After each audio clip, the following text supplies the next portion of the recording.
Centre ने कहा supreme court नूं जी असी बेबस है, पंजाब वाले कोऑपरेट नहीं कर रहे, उन्होंने तो जमीन भी वापस कर दी है SYL कैनाल जिन्हों तो एक्वायर की सी किसानों तो, और सुप्रीम कोर्ट ने कहा जी पंजाब कोऑपरेट करे और पंजाब दसे कि जी किन्ना जी है वो बनी है किन्नी रह गई है।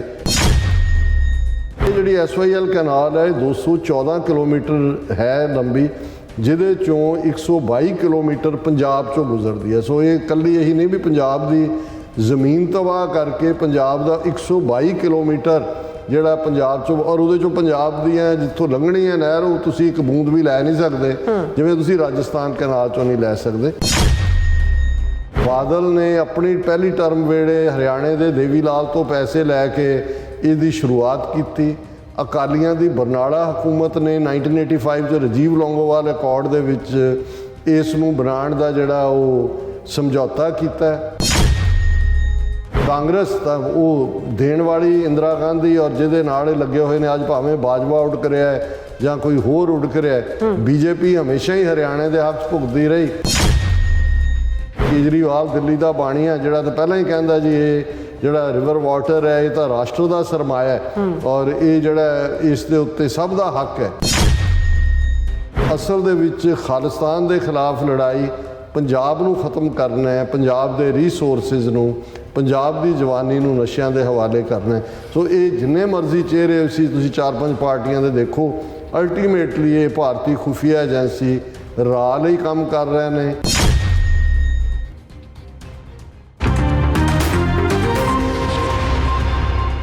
व्यूअर्स वेलकम बैक हम प्रोग्राम। सो व्यूअर्स गलबात करन जा रहे हैं SYL कैनाल के मुद्दे ते कि पंजाब दीयां जिहड़ियां सारियां सियासी पार्टियां केंद्र के इशारे ते नच रही ने क्योंकि ये केंद्र के नाल ही रलियां हुई ने। सो इस बारे आपां गलबात करन जा रहे हैं।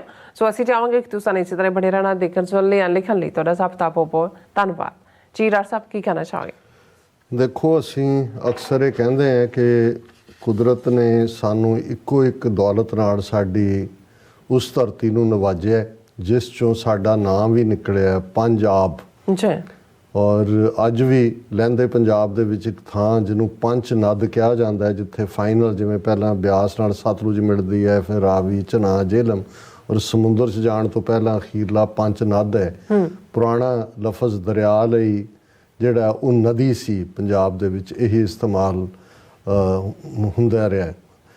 ਹੁਣ ਅਸੀਂ ਇਹ ਵੀ ਦੇਖਦੇ ਹਾਂ ਕਿ ਭਾਈ ਜਦੋਂ 1960 ਦੇ ਵਿੱਚ ਇੰਡਸ ਵਾਟਰ ਟ੍ਰੀਟੀ ਹੁੰਦੀ ਹੈ ਉਦੋਂ ਪੰਜਾਬ ਜਿਹੜੀ ਜਿਹਨੂੰ 47 ਦੇ ਵਿੱਚ ਵੈਸੇ ਹੀ ਕੱਟ ਦਿੱਤਾ ਗਿਆ, ਉਸ ਦਾ ਜਿਹੜੇ ਨੇ 2 ਹਿੱਸੇ ਹੋ ਗਏ। ਪਰ ਉਸ 'ਚ 1960 ਦੀ ਇੰਡਸ ਵਾਟਰ ਟ੍ਰੀਟੀ 'ਚ ਸਤਲੁਜ, ਬਿਆਸ, ਰਾਵੀ 3 ਦਰਿਆ ਜਿਹੜੇ ਨੇ ਉਹ ਪੰਜਾਬ ਦੇ ਹਿੱਸੇ ਆਏ। ਝਨਾਹ, ਜੇਹਲਮ, ਇੰਡਸ ਜਿਹੜਾ ਉਹ ਪਾਕਿਸਤਾਨ ਦੇ ਹਿੱਸੇ ਆਇਆ। ਅੱਛਾ। ਔਰ ਕਿਵੇਂ ਚਲਾਕੀ ਨਾਲ 1950 ਤੋਂ ਹੀ ਜਦੋਂ ਕਿ ਪ੍ਰਤਾਪ ਸਿੰਘ ਕੈਰੋਂ ਪੰਜਾਬ ਦਾ ਚੀਫ ਮਿਨਿਸਟਰ ਬਣਿਆ, ਚਲਾਕੀ ਨਾਲ ਉਹਨਾਂ ਨੇ ਜਿਹੜਾ ਇਹਨਾਂ ਤਿੰਨਾਂ ਦਰਿਆਵਾਂ 'ਚ 16.5 ਮਿਲੀਅਨ ਏਕੜ ਫੁੱਟ ਪਾਣੀ ਉਸ ਪੀਰੀਅਡ ਦੇ ਵਿੱਚ ਕੈਲਕੂਲੇਟ ਕੀਤਾ ਗਿਆ ਸੀ, ਉਹਦੇ 'ਚੋਂ 8.5 ਮਿਲੀਅਨ ਏਕੜ ਫੁੱਟ ਪਾਣੀ ਰਾਜਸਥਾਨ ਨੂੰ ਫ੍ਰੀ ਆਫ ਕਾਸਟ ਦੇਣ ਦਾ ਫੈਸਲਾ ਕੀਤਾ, ਜਿਸ ਰਾਜਸਥਾਨ ਨਾਲ ਨਾ ਕੋਈ ਦਰਿਆ ਟੱਚ ਕਰਦਾ ਨਾ ਕੋਈ ਉਹਨਾਂ ਦਾ ਕਲੇਮ ਬਣਦਾ ਸੀ। ਫਿਰ ਗੱਲ ਇੱਥੇ ਨਹੀਂ ਰੁਕੀ। 1966 ਦੇ ਵਿੱਚ ਜਦੋਂ ਪੰਜਾਬ ਰੀਆਰਗੇਨਾਈਜੇਸ਼ਨ ਐਕਟ ਲਾਗੂ ਕੀਤਾ ਗਿਆ ਤੇ ਬਾਕੀ ਜਿਹੜਾ ਬਚਦਾ 8 ਮਿਲੀਅਨ ਏਕੜ ਫੁੱਟ ਪਾਣੀ ਸੀ, ਉਸ ਚੋਂ ਵੀ ਜਿਹੜਾ ਉਹਨਾਂ ਨੇ ਆਲਮੋਸਟ 3.5 ਮਿਲੀਅਨ ਏਕੜ ਫੁੱਟ ਪਾਣੀ ਜਿਹੜਾ ਉਹ ਹਰਿਆਣੇ ਨੂੰ ਦਿੱਤਾ। ਜਦੋਂ ਕਿ ਜਿਹੜਾ ਹਰਿਆਣੇ 'ਚੋਂ ਦਰਿਆ ਜਮਨਾ ਵਗਦਾ ਉਸ ਚੋਂ ਇੱਕ ਬੂੰਦ ਵੀ ਪੰਜਾਬ ਨੂੰ ਨਹੀਂ ਦਿੱਤੀ ਗਈ। ਔਰ ਹਰਿਆਣੇ ਨੂੰ ਦੇਣ ਵੇਲੇ ਕਲੇਮ ਦਿੱਤਾ ਗਿਆ ਕਿਉਂਕਿ ਹਰਿਆਣਾ ਪੰਜਾਬ ਦਾ ਹਿੱਸਾ ਸੀ 1966 ਤੱਕ, ਇਸ ਲਈ ਭਾਵੇਂ ਅੱਜ ਹਰਿਆਣੇ ਨਾਲ ਸਤਲੁਜ, ਬਿਆਸ, ਰਾਵੀ ਨਹੀਂ ਲੱਗਦੇ ਪਰ ਉਹਦਾ ਹੱਕ ਬਣਦਾ। ਲੇਕਿਨ ਇਹੀ ਆਰਗੂਮੈਂਟ ਜਮਨਾ ਦਰਿਆ ਦਾ ਪਾਣੀ ਪੰਜਾਬ ਨੂੰ ਦੇਣ ਲਈ ਨਹੀਂ ਇਸਤੇਮਾਲ ਕੀਤਾ ਗਿਆ।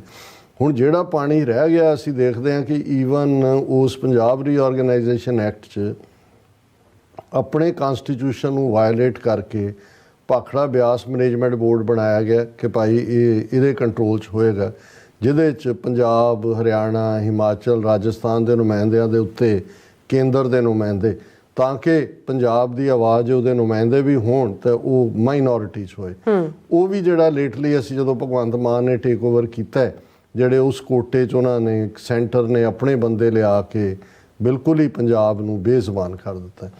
ਹੁਣ ਜਦੋਂ ਇਸ ਗੱਲ ਤੱਕ ਗੱਲ ਰੁਕੀ ਨਹੀਂ ਕਿ ਭਾਈ ਪੰਜਾਬ ਦਾ ਪਾਣੀ ਕਿਵੇਂ ਲੁੱਟਿਆ ਗਿਆ, 2/3 ਪਹਿਲਾਂ ਹੀ ਜਾ ਰਿਹਾ ਸੀ।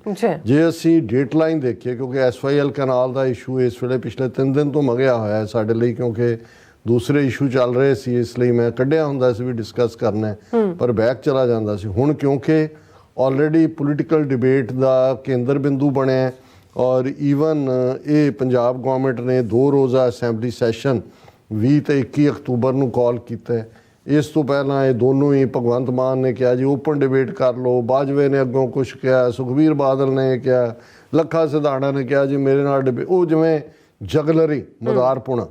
ਔਰ ਤੁਸੀਂ ਅਸਲੀ ਇਸ਼ੂ, ਕਿਉਂਕਿ ਇੱਕ ਪਾਸੇ ਦੁਨੀਆ ਦੇ ਵਿੱਚ ਇੰਡੀਆ ਨੂੰ ਕਟਹਿਰੇ 'ਚ ਖੜਾ ਕੀਤਾ ਗਿਆ ਟਰਾਂਸਨੈਸ਼ਨਲ ਰਿਪਰੈਸ਼ਨ ਦੇ ਥੱਲੇ, ਉਸ ਇਸ਼ੂ ਦੇ ਉੱਤੇ ਨਾ ਭਗਵੰਤ ਮਾਨ ਬੋਲਿਆ, ਨਾ ਪੰਜਾਬ ਦੀ ਕਿਸੇ ਧਿਰ ਨੇ ਕਿ ਭਾਈ ਸਾਡਾ ਪੰਜਾਬ ਦਾ ਪੁੱਤਰ ਉਸੇ ਧਰਤੀ ਦਾ। ਇਹ ਤਾਂ ਜਦੋਂ ਮਾਰਿਆ ਜਾਂਦਾ ਉਸ ਤੋਂ ਬਾਅਦ ਜਾ ਕੇ ਉਹਨਾਂ ਦੀ NSA ਵਾਲੇ ਜਿਹੜੇ ਉਹਨਾਂ ਦੇ ਨੇ ਉਹ ਜਾ ਕੇ ਉਹਦੇ ਹਰਦੀਪ ਸਿੰਘ ਨਿੱਜਰ ਦੇ ਘਰ ਤੇ ਕੁਰਕੀ ਦਾ ਜਿਹੜਾ ਉਹ ਕਾਗਜ਼ ਚਿਪਕਾ ਕੇ ਆਉਂਦੇ ਨੇ। ਸੋ ਇਹ ਵੀ ਜਦੋਂ ਇੱਕ ਡਾਈਵਰਸ਼ਨ ਵਾਲਾ ਟੈਕਟਿਕ ਕਿਹਾ ਜਾਂਦਾ ਹੈ, ਇਹ ਇਵੇਂ ਹੀ ਹੈ, ਕਿਉਂਕਿ ਅਸਲੀ ਇਸ਼ੂ ਤਾਂ ਪਾਣੀ ਤਾਂ ਆਲਰੇਡੀ ਉਹਨਾਂ ਦੇ ਕੋਲ ਹੈ, ਪਹਿਲਾਂ ਹੀ ਲੁੱਟ ਰਹੇ ਨੇ। ਉਹ SYL ਹੈ ਨਹੀਂ ਹੈ, ਇਹ ਬਿਸਾਈਡਸ ਦਾ ਪੁਆਇੰਟ ਹੈ। ਆਲਰੇਡੀ ਪਾਖੜਾ ਮੇਨ ਲਾਈਨ 'ਚੋਂ ਉਹਨਾਂ ਦੇ ਹਿੱਸਾ ਕਹਿ ਕੇ ਪਾਣੀ ਵਾਧੂ ਉਹਨਾਂ ਨੂੰ ਦੇ ਰਹੇ ਨੇ। ਕਿਵੇਂ ਚੁੱਪ-ਚਪੀਤੇ ਭਗਵੰਤ ਮਾਨ ਨੇ ਈਵਨ ਰਾਜਸਥਾਨ ਜਿੱਥੇ ਚੋਣਾਂ ਹੋਣੀਆਂ ਨੇ, ਇਹਨਾਂ ਦਾ ਆਮ ਆਦਮੀ ਪਾਰਟੀ ਦਾ ਇੰਟਰਸਟ ਸੀ, ਉੱਥੇ ਪੰਜਾਬ 'ਚੋਂ ਵਾਧੂ ਪਾਣੀ ਉਹਨਾਂ ਦੇ ਪਵਾ ਕੇ ਜਿਹੜਾ ਉਹ ਪੰਜਾਬ ਨੂੰ ਕੰਗਾਲ ਕਰਨ ਵੱਲ ਤੋਰਿਆ। ਪਰ ਹੁਣ ਕਿਉਂਕਿ ਇਸ ਲਈ ਮੰਗਿਆ ਕਿ ਪਿਛਲੇ ਦਿਨਾਂ 'ਚ ਜਿਹੜਾ SYL ਕਨਾਲ ਦਾ ਇਸ਼ੂ ਸੁਪਰੀਮ ਕੋਰਟ ਸੀ, ਉਹਨਾਂ ਨੇ ਇਹ ਸੈਂਟਰ ਨੇ ਕਿਹਾ ਸੁਪਰੀਮ ਕੋਰਟ ਨੂੰ ਜੀ ਅਸੀਂ ਬੇਵੱਸ ਹੈ, ਪੰਜਾਬ ਵਾਲੇ ਕੋਆਪਰੇਟ ਨਹੀਂ ਕਰ ਰਹੇ। ਉਹਨਾਂ ਨੇ ਤਾਂ ਜ਼ਮੀਨ ਵੀ ਵਾਪਸ ਕਰ ਦਿੱਤੀ SYL ਕਨਾਲ ਜਿਨ੍ਹਾਂ ਤੋਂ ਐਕਵਾਇਰ ਕੀਤੀ ਸੀ ਕਿਸਾਨਾਂ ਤੋਂ, ਔਰ ਸੁਪਰੀਮ ਕੋਰਟ ਨੇ ਕਿਹਾ ਜੀ ਪੰਜਾਬ ਕੋਆਪਰੇਟ ਕਰੇ ਔਰ ਪੰਜਾਬ ਦੱਸੇ ਕਿ ਜੀ ਕਿੰਨਾ ਜਿਹੜੀ ਹੈ ਉਹ ਬਣੀ ਹੈ, ਕਿੰਨੀ ਰਹਿ ਗਈ ਹੈ। ਹੁਣ ਇਸ ਸਾਰੇ ਦੇ ਚੱਲਦੇ ਆ ਜੇ ਟਾਈਮਲਾਈਨ ਅਸੀਂ ਦੇਖੋ ਕਿ ਭਾਈ ਇਸ ਦੇ ਬਾਵਜੂਦ ਕਿ ਪਾਣੀ ਲੁੱਟਿਆ ਜਾ ਰਿਹਾ ਸੀ, 1981 ਦੇ ਵਿੱਚ ਇੰਦਰਾ ਗਾਂਧੀ ਨੇ ਇਹ ਅਵਾਰਡ ਦੇ ਨਾਂ ਥੱਲੇ ਕਰਪੂਰੀ ਜ਼ਿਲ੍ਹਾ ਪਟਿਆਲਾ, ਜਦੋਂ ਇਹੀ ਅਮਰਿੰਦਰ ਪੰਜਾਬ ਕਾਂਗਰਸ ਦਾ ਪ੍ਰਧਾਨ ਸੀ ਸ਼ਾਇਦ, ਜਾਂ MP ਸੀ ਪਟਿਆਲੇ ਤੋਂ, ਟੱਕ ਲਾਉਣ ਵੇਲੇ ਇਹ ਆਏ।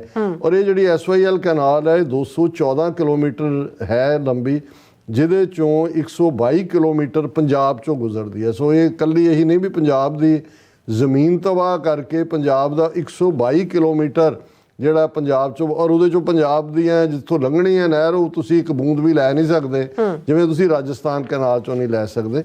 ਔਰ ਇਹ ਸਿਰਫ ਹਰਿਆਣੇ ਦੇ ਵਿੱਚ 92 ਕਿਲੋਮੀਟਰ ਔਰ ਪੰਜਾਬ ਚੋਂ 122 ਕਿਲੋਮੀਟਰ ਜਾਣਦਾ ਹੈ। ਔਰ ਇਹ ਉਦੋਂ ਹੀ ਮੋਰਚਾ ਅਕਾਲੀਆਂ ਨੇ ਕਰਪੂਰੀ ਦੇ ਵਿਖੇ ਲਾਇਆ ਸੀ। ਇੰਦਰਾ ਗਾਂਧੀ ਨੇ ਤਾਂ 80 ਜਦੋਂ ਵਾਪਸ ਪਾਵਰ 'ਚ ਆਈ, ਉਹਨੇ ਫੈਸਲਾ ਕਰ ਲਿਆ ਸੀ ਸਿੱਖਾਂ ਨੂੰ ਸਬਕ ਸਿਖਾਉਣਾ। ਪਹਿਲਾ ਸਬਕ ਸਿਖਾਉਣਾ ਸੀ ਵੀ ਇਹਨਾਂ ਦੀ ਕੁਦਰਤੀ ਦੌਲਤ ਪੰਜਾਬ ਜਿਹੜਾ ਇਹਨਾਂ ਕੋਲ 4.5 ਮਿਲੀਅਨ ਏਕੜ ਫੁੱਟ ਪਾਣੀ ਰਹਿ ਗਿਆ, ਇਹ ਵੀ ਲੁੱਟੋ। ਔਰ ਕਰਪੂਰੀ ਜਿਹੜਾ ਅਵਾਰਡ ਦੇ ਥੱਲੇ, ਜਿਹੜਾ SYL ਅਵਾਰਡ ਦੇ ਥੱਲੇ, ਉੱਥੇ ਉਹ ਟੱਕ ਲਾਉਣ ਆਈ ਔਰ ਉੱਥੋਂ ਹੀ ਧਰਮਯੁੱਧ ਮੋਰਚੇ ਦੀ ਸ਼ੁਰੂਆਤ ਹੁੰਦੀ ਹੈ। ਇਹ 2004 ਤੋਂ ਪਹਿਲਾਂ 2003 ਤੱਕ ਪਹੁੰਚਦੇ ਆ। ਸੁਪਰੀਮ ਕੋਰਟ ਨੇ ਪੰਜਾਬ ਨੂੰ ਕਿਹਾ ਸੀ ਕਿ ਬਈ ਤੁਸੀਂ ਬਣਾ ਕੇ ਦਿਓ, ਨਹੀਂ ਤਾਂ ਸੈਂਟਰ ਨੂੰ ਕਿਹਾ ਸੀ ਵੀ ਫੌਜ ਲਾ ਕੇ ਬਣਾਓ। ਔਰ 2004 'ਚ ਜਦੋਂ ਕੈਪਟਨ ਅਮਰਿੰਦਰ ਦੀ ਪਹਿਲੀ ਟਰਮ ਸੀ, ਦੂਜੀ ਵੇਲੇ ਤਾਂ ਉਹਨੇ ਪੂਰੀ ਚੋਰ ਲਟੇਰਾਪਨ ਕੀਤਾ, ਉਹ ਹਿੰਦੂ ਤਵੀਆਂ ਦਾ ਹੀ ਕੁੱਤਾ ਬਣਿਆ। ਲੇਕਿਨ ਪਹਿਲੀ ਵਾਰੀ 'ਚ ਉਹਨੇ ਇੱਕ ਕੰਮ ਜਿਹੜਾ termination of water agreements act pass ਕੀਤਾ 2004 'ਚ, ਕਿ ਜਿੰਨਾ ਪਾਣੀ ਜਾ ਰਿਹਾ। ਹੁਣ ਇਹ ਵੀ ਈਵਨ ਵੱਡਾ ਗੁਨਾਹ ਸੀ, ਉਹਦਾ ਇੱਕ ਸੈਕਸ਼ਨ 5 ਰੱਖ ਲਿਆ ਕਿ ਜਿੰਨਾ ਜਾ ਰਿਹਾ 2/3 ਉਹ ਅਸੀਂ ਕਲੇਮ ਨਹੀਂ ਕਰਾਂਗੇ, ਅੱਗੋਂ ਸਾਡੇ ਕੋਲ ਦੇਣ ਨੂੰ ਪਾਣੀ ਨਹੀਂ। ਲੇਕਿਨ ਹਾਲਾਂ ਉਦੋਂ ਗਵਰਨਰ ਨੇ ਇਹਦੇ 'ਤੇ ਦਸਤਖਤ ਕਰ ਦਿੱਤੇ, ਮਨਮੋਹਨ ਸਿੰਘ ਦੀ ਸਰਕਾਰ ਸੀ, ਪ੍ਰੈਜ਼ੀਡੈਂਟ ਕੋਲ ਗਿਆ, ਉਹਨਾਂ ਨੇ ਰੈਫਰੈਂਸ ਲਈ ਸੁਪਰੀਮ ਕੋਰਟ ਨੂੰ ਭੇਜ ਦਿੱਤਾ। ਤੇ 2004 ਤੋਂ ਬਾਅਦ ਹੁਣ ਤੱਕ ਆਲਮੋਸਟ ਤੁਸੀਂ ਦੇਖ ਲਓ 19 ਸਾਲਾਂ ਤੋਂ ਇਹ ਉਹਦੇ 'ਚ ਹੀ ਰਿੜਕਿਆ ਜਾ ਰਿਹਾ ਸੀ। ਹੁਣ ਸੁਪਰੀਮ ਕੋਰਟ ਨੇ ਕਿਹਾ ਜੀ ਬਣਾਓ ਇਹਨੂੰ ਪੰਜਾਬ ਨੂੰ, ਔਰ ਸੈਂਟਰ ਨੂੰ ਕਿਹਾ ਕਿ ਜੀ ਇਸ ਨੂੰ ਕਰੋ। ਔਰ ਹੁਣ ਇਹ ਸਾਰੀਆਂ ਹੀ ਤਰ੍ਹਾਂ ਇਹਦੇ 'ਚ ਸਾਰੇ ਹੀ ਗੁਨਾਹਗਾਰ ਨੇ, ਹੈਂਡ ਇਨ ਗਲਵ ਦਾ ਮਤਲਬ ਹੀ ਇਹ ਹੁੰਦਾ ਕਿ ਸਭ ਕੱਲਾ ਚੋਰ ਤੇ ਕੁੱਤੀ ਨਹੀਂ ਰਲੇ ਹੋਏ, ਸਾਰੇ ਬਨਾਰਸੀ ਠੱਗ ਨੇ। ਬਾਦਲ ਨੇ ਆਪਣੀ ਪਹਿਲੀ ਟਰਮ ਵੇਲੇ ਹਰਿਆਣੇ ਦੇ ਦੇਵੀ ਲਾਲ ਤੋਂ ਪੈਸੇ ਲੈ ਕੇ ਇਹਦੀ ਸ਼ੁਰੂਆਤ ਕੀਤੀ। ਅਕਾਲੀਆਂ ਦੀ ਬਰਨਾਲਾ ਹਕੂਮਤ ਨੇ 1985 'ਚ ਰਾਜੀਵ ਲੌਂਗੋਵਾਲ ਅਕੋਰਡ ਦੇ ਵਿੱਚ ਇਸ ਨੂੰ ਬਣਾਉਣ ਦਾ ਜਿਹੜਾ ਉਹ ਸਮਝੌਤਾ ਕੀਤਾ। ਕਾਂਗਰਸ ਤਾਂ ਉਹ ਦੇਣ ਵਾਲੀ ਇੰਦਰਾ ਗਾਂਧੀ ਔਰ ਜਿਹਦੇ ਨਾਲ ਇਹ ਲੱਗੇ ਹੋਏ ਨੇ, ਅੱਜ ਭਾਵੇਂ ਬਾਜਵਾ ਉੱਡ ਕਰਿਆ ਹੈ ਜਾਂ ਕੋਈ ਹੋਰ ਉੱਡ ਕਰਿਆ ਹੈ, ਬੀਜੇਪੀ ਹਮੇਸ਼ਾ ਹੀ ਹਰਿਆਣੇ ਦੇ ਹੱਕ 'ਚ ਭੁਗਤਦੀ ਰਹੀ ਤੇ ਕੇਜਰੀਵਾਲ ਦਿੱਲੀ ਦਾ ਬਾਣੀਆ ਜਿਹੜਾ ਤਾਂ ਪਹਿਲਾਂ ਹੀ ਕਹਿੰਦਾ ਜੀ ਇਹ ਜਿਹੜਾ ਰਿਵਰ ਵਾਟਰ ਹੈ ਇਹ ਤਾਂ ਰਾਸ਼ਟਰ ਦਾ ਸਰਮਾਇਆ ਹੈ ਔਰ ਇਹ ਜਿਹੜਾ ਇਸ ਦੇ ਉੱਤੇ ਸਭ ਦਾ ਹੱਕ ਹੈ।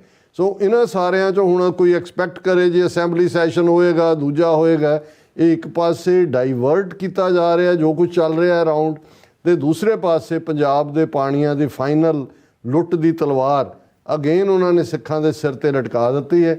ਇਸ ਇਸ਼ੂ ਨੂੰ ਇਸਤੇਮਾਲ ਕਰਕੇ ਜੇ ਹਕੂਮਤ ਕੋਆਪਰੇਟ ਨਹੀਂ ਕਰੇਗੀ ਤੇ ਗਵਰਨਮੈਂਟ ਡਿਸਮਿਸ ਕੀਤੀ ਜਾ ਸਕਦੀ ਹੈ।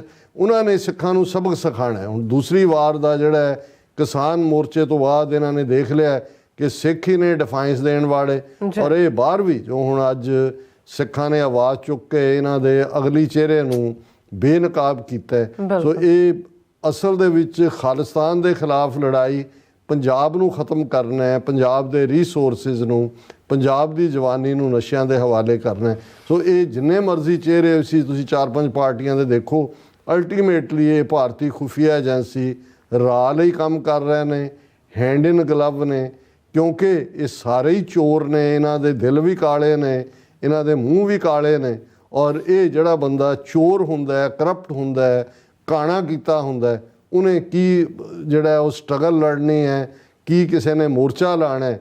ਸਾਡੀਆਂ ਜਿਹੜੀਆਂ ਧਿਰਾਂ ਮਾੜੀਆਂ ਮੋਟੀਆਂ ਨੇ ਉਹ ਆਵਾਜ਼ ਚੁੱਕਦੀਆਂ ਨੇ, ਪਰ ਉਹਨਾਂ ਦੇ ਕੋਲ ਨਾ ਉਹਨਾਂ ਬਲ ਹੈ ਤੇ ਨਾ ਹੀ ਸ਼ਾਇਦ ਉਹ ਇੰਨੇ ਇਸ਼ੂ ਇੱਕੋ ਵੇਲੇ ਖੜੇ ਹੋ ਚੁੱਕੇ ਨੇ ਕਿ ਉਹ ਜਿਹੜੇ ਨੇ ਉਹ ਆਪਣੀ ਕੋਸ਼ਿਸ਼ ਕਰਨਗੇ। ਲੇਕਿਨ ਇਸ ਗੱਲ ਦਾ ਧਿਆਨ ਰਹੇ ਕਿ ਇਹ ਤਲਵਾਰ ਇੱਕ ਵਾਰ ਫੇਰ ਫਾਈਨਲੀ ਉਹਨਾਂ ਨੇ ਇਹ ਜਿਹਨੂੰ ਸੌਰਡ ਆਫ ਡੈਮੋਕਲਸ ਜਾਂ ਡੈਮੋਸਲਸ ਵੀ ਕਿਹਾ ਜਾਂਦਾ ਸੀ ਕਿ ਹੁਣ ਵੀ ਡਿੱਗੀ ਸਿਰ ਦੇ ਉੱਤੇ, ਇਹ ਹੁਣ ਵੀ ਡਿੱਗੀ। ਜੀ ਡਾਕਟਰ ਸਾਹਿਬ ਤੁਹਾਡਾ ਬਹੁਤ ਬਹੁਤ ਸ਼ੁਕਰੀਆ। ਸਾਥ ਲੈਣ ਬ੍ਰੇਕ ਫਿਊਅਰਸ ਤੁਸੀਂ ਕਿਤੇ ਨਹੀਂ ਜਾਣਾ, ਮਿਲਦੇ ਆ ਆਫਟਰ ਦਿਸ ਸ਼ਾਰਟ ਬ੍ਰੇਕ।